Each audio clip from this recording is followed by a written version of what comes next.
On a tous lu ou entendu quelque part que la supplémentation en zinc et en vitamine D aidait à traiter l'infection par le coronavirus. Au départ, c'était juste des suppositions, mais actuellement, nous avons quand même des données scientifiques robustes. J'avais fait une vidéo sur le rôle de la vitamine D que vous pouvez consulter dans la fiche en haut et à gauche.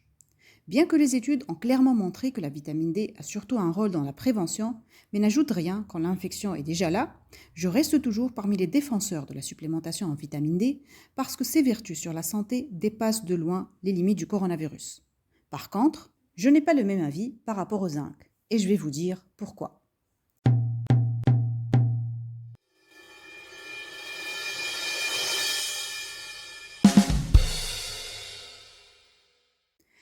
Depuis le début de la pandémie, plusieurs scientifiques ont eu la puce à l'oreille concernant le zinc, suite à des observations qui ont trouvé que les patients ayant un taux de zinc plasmatique effondré avaient 2,3 plus de risques de maladies graves, avaient plus d'inflammation, plus de formes avec hospitalisation et plus de complications.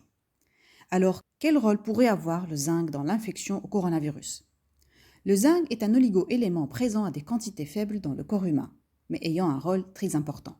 Il joue un rôle dans l'activité de plusieurs enzymes, dans la fabrication de protéines, dans la cicatrisation, dans la division cellulaire, la croissance et même nécessaire dans l'essence du goût et de l'odorat.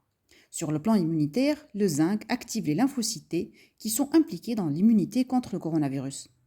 Les études sur le SARS-CoV-1, un virus qui a déclenché une épidémie en 2003, et sur les pneumonies ont montré que le zinc diminue la réplication virale in vitro, inhibe l'ARN polymérase, qui est la machine de multiplication du virus, et diminue le taux de pneumonie chez les enfants.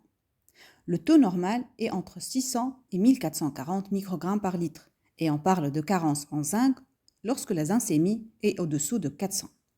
Le déficit en zinc se voit surtout chez les sujets âgés, chez les obèses, il est plus prévalent en Afrique subsaharienne et au sud de l'Asie.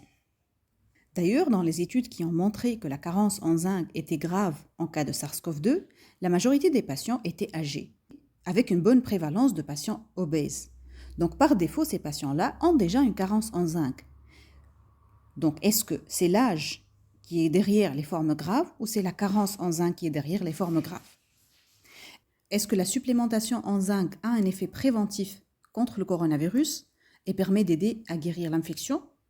Pour répondre à ces questions, deux principales études bien faites ont été publiées et sur lesquelles on peut se baser pour avoir une idée claire. Il s'agit d'études prospectives, contrôlées, donc de bonne qualité. La première a été faite sur des patients ayant des formes légères à moyennes, traités à domicile. La deuxième s'est faite sur des patients ayant des formes sévères avec besoin d'hospitalisation.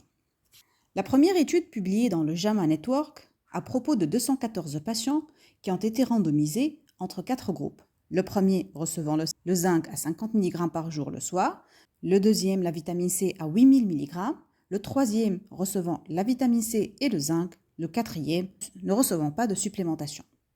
Ils ont suivi les patients à domicile et ils ont surveillé leurs symptômes tous les jours. Le but de l'étude était de voir l'impact de la supplémentation sur le nombre de jours vers la disparition des symptômes, le taux d'hospitalisation, le taux de décès et les effets secondaires. Les résultats étaient négatifs. Il n'y avait aucune différence entre les groupes. Le nombre de jours jusqu'à amélioration des symptômes était autour de 4, sans qu'il y ait de différence significative entre les différents groupes. Il n'y avait non plus pas de différence dans les autres objectifs. La deuxième étude publiée dans Chest est une étude observationnelle de 242 malades hospitalisés. Ils ont comparé un groupe ayant reçu le zinc et un groupe n'ayant pas reçu de supplémentation. L'étude n'a pas trouvé de lien de causalité entre la prise de sulfate de zinc et la mortalité par le coronavirus. Du côté des effets secondaires, la prise de zinc a donné des effets secondaires chez 10% des patients. À dose de 50 mg ou au-delà de 40 mg par jour, le zinc peut donner une sécheresse buccale, des nausées, une perte de l'appétit, une diarrhée et une diminution du HDL, le bon cholestérol. Donc oui, le zinc est un oligo-élément essentiel et bon pour l'immunité, mais une bonne alimentation variée contenant des huîtres, des œufs, des abats, des céréales complets qui sont riches en zinc est suffisante.